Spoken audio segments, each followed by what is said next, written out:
participate in today's second edition of this important summit to advance women's participation within the aviation industry. My name is Irene Fellin. I'm the NATO Secretary General Special Representative for Women, Peace and Security and for Human Security. My role involves, among others, promoting the integration of gender perspectives in NATO's core task, deterrence and defense, crisis management, and cooperative security. I'm also working to ensure that we continue to advance women's free, equal, safe, and meaningful participation in all areas of security and defense. This includes aviation as well, and related areas such as aerospace. This event comes at a time of increased defense spending to meet the demands of the current geopolitical environment. And in an era marked by rapid technological change, defense institutions cannot afford to leave behind the talent and perspectives of half of the population. To be credible, defense structures must reflect the societies they protect. To be adaptive, they must harness the widest possible pool of skills. And to innovate, they must integrate diverse ways of thinking. Studies show that diverse teams are more effective in problem solving, more innovative in technology, and more resilient under stress. This demonstrates that inclusion is not a matter of fairness alone. It is a matter of ensuring more effective security, resilience, and defense.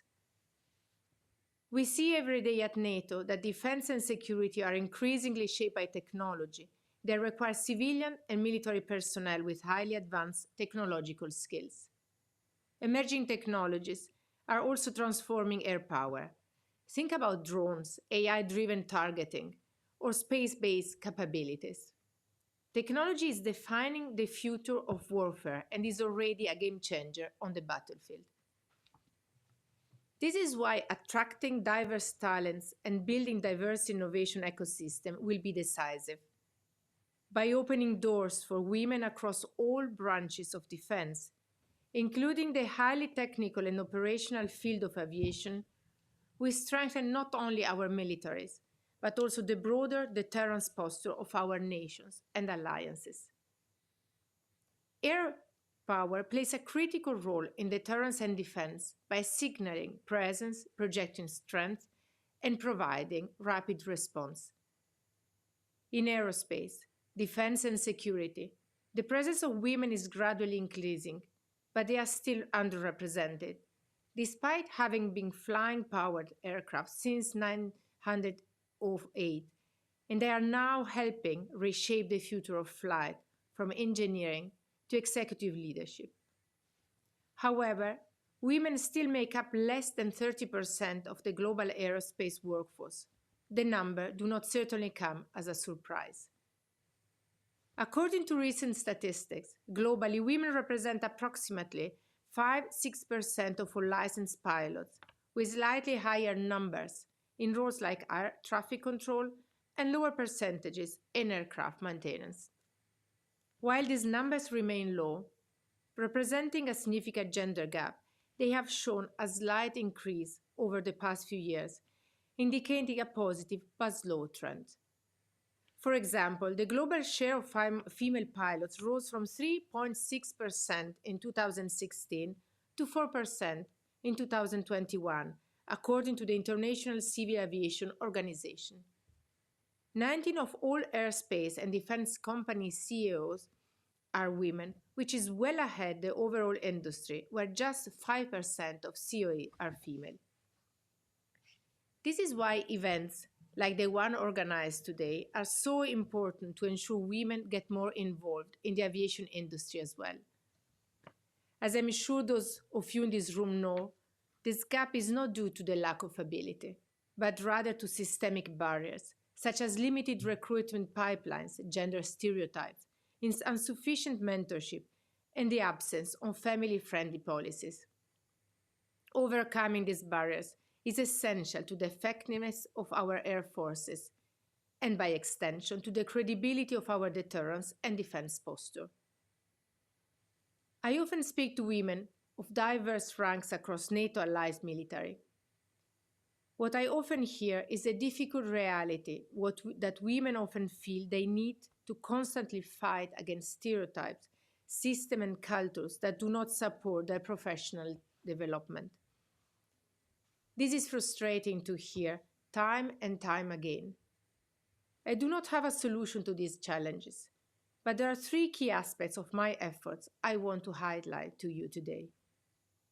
First, in my role as NATO's Special Representative for Women, Peace and Security, I'm committed to bringing women from diverse perspectives and experiences together to help us mitigate the impacts of these barriers. Strengthening our networks and providing support to one another in sectors that can frankly feel like they were not designed for us. I have done this at ministerial level and with women leadership here at NATO. It is my conviction that involving men in the conversation is important, but it should not imply deleting the space for women to get together to discuss and advance issues of common interest, including women, peace and security, and express solidarity. Therefore, I wanted to highlight, this is my second point, the importance to engage with men in the discussion, because we cannot expect cultural change and the elimination of gender-based barriers without involving everyone, especially leadership. This is why I work with NATO allies to have gender-responsive leadership included as a strategic objective in the latest NATO policy on WPS.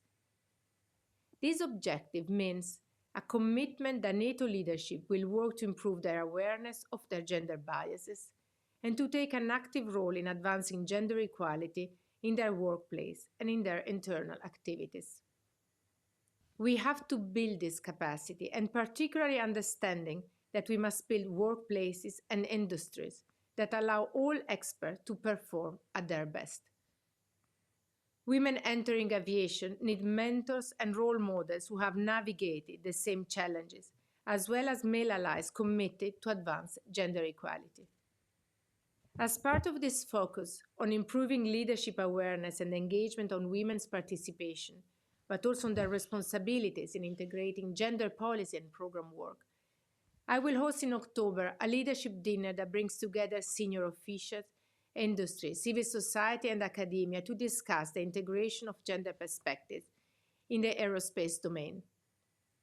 As space security is increasingly shaping national and global defense policies, it is crucial that the different experiences of women and men are addressed to foster inclusive decision-making, innovation, and enhance operational effectiveness. Finally, inclusion should not stop at entry. Women must be fully integrated into operational roles. Visibility at operational level reinforces credibility both internally and externally. In February 2024, for the first time ever, the NATO Airborne Early Warning and Control Force conducted command and control operations with an all-female aircrew. The flight was an occasion to NATO to shine a light on female capabilities in aviation and prove that women are able to perform in traditionally male-dominated occupations in equal capacity. In this era, where storytelling is crucial to understanding, we need to get better at telling the story we want to see, where women and men perform at their best to achieve our collective goals. If we truly wish to deter aggression, defend peace, and also make the aviation industry more accessible to women more broadly, then we must ensure that the skies are open not just to a few, but to all who have the skills, the courage, and the commitment to serve. To conclude, as Amelia Earhart, the first female pilot to fly across the Atlantic Ocean, said, "Everyone has oceans to fly if they have the heart to do it." Is it reckless? Maybe, but what do dreams know of boundaries?